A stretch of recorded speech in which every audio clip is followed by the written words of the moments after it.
जादू करने वाली बूढ़ी औरत। गांव के बाहर एक पुराना खंडहर था जहां जाने से हर कोई डरता था।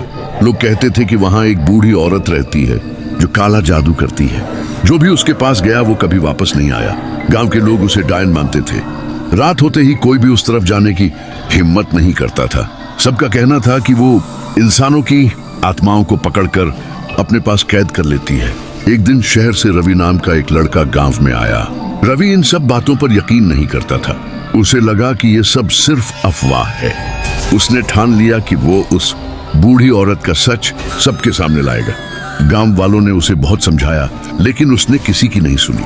रात होते ही रवि अकेला उस खंडहर की तरफ चल पड़ा। चारों तरफ सन्नाटा था और अजीब अजीब आवाजें आ रही थी।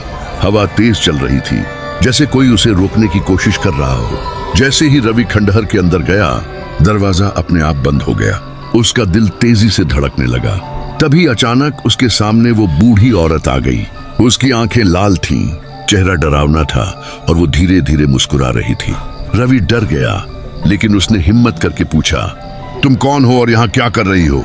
बूढ़ी औरत हंसी और बोली, तुम सच जानना चाहते थे ना? अब तुम यहाँ से कभी वापस नहीं जाओगे। अचानक दीवारों से आवाजें आने लगी। रवि ने देखा कि वहां बहुत सारी आत्माएं कैद थीं। वो चीख रही थी और मदद मांग रही थी। रवि को लगा कि ये औरत सच में डायन है, लेकिन तभी बूढ़ी औरत की आंखों से आंसू निकलने लगे।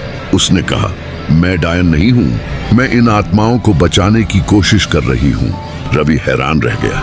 बूढ़ी औरत ने बताया, ये खंडहर शापित है, जो भी यहाँ आता है उसकी आत्मा यहीं फंस जाती है। मैं सालों से इन्हें आजाद करने की कोशिश कर रही हूँ, लेकिन कोई मेरी बात नहीं समझता। रवि कुछ समझ पाता उससे पहले ही दीवारों से एक अजीब ताकत बाहर आई और उसे अपनी तरफ खींचने लगी।